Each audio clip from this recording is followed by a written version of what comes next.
Hello बच्चों, कैसे हैं आप सभी।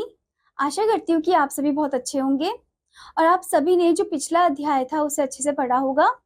तो चलिए अब हम चलते हैं हमारे अगले अध्याय पर, जो कि है अध्याय नंबर 2, अनोखा सौंदर्य।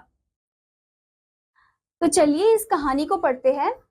बच्चों, प्रातः सुबह का समय कितना मनोहरी होता है। प्रातःकालीन सौंदर्य प्रकृति की एक अनोखी देन है। जब हम प्रातःकाल उठते हैं तो मंद मंद वायु और सूरज की किरणें हमारे आलस्य को दूर करती है। प्रातःकाल की ताजी हवा, रंग बिरंगे खिलते फूल, हरे भरे पेड़ पौधे हमारे वातावरण को स्वच्छ और खुशनुमा बनाते हैं। कहीं कोयल को कूक है तो कहीं मोर का नृत्य, कहीं खिलखिलाते खुशनुमा फूल है तो कहीं पपीहे के पीहू पीहू की आवाजें। ये सभी हमें प्रातःकालीन सौंदर्य की ओर आकर्षित करती है।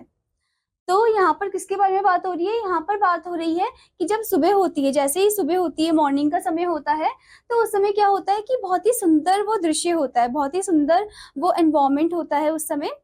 जैसे कि आप यहाँ पर देख सकते हो कि जो बच्चा है वो जब सुबह उठ रहा है तो देखता है कि बाहर का जो वातावरण है वो कितना ज्यादा सुंदर है।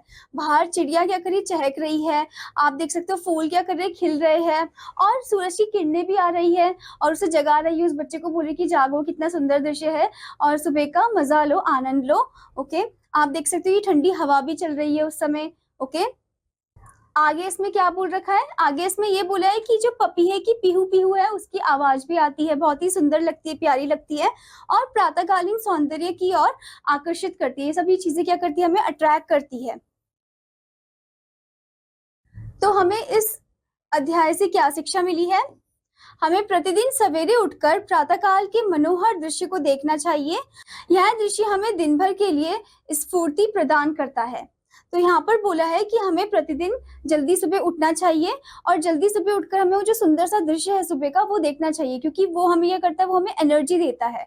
ओके, जिससे कि हमारी जो दिन की शुरुआत है वो काफी ज्यादा अच्छी हो, पॉजिटिव हो। आशा करती हूँ बच्चों कि आपको यह अध्याय अच्छे से समझ में आया होगा और आपको इस अध्याय से शिक्षा मिली होगी कि आपको सुबह जल्दी उठना चाहिए और सुबह के जो दृश्य होता है उसका आनंद लेना चाहिए। अब मैं आपको मिलूंगी अगले अध्याय में, तब तक के लिए धन्यवाद बच्चों।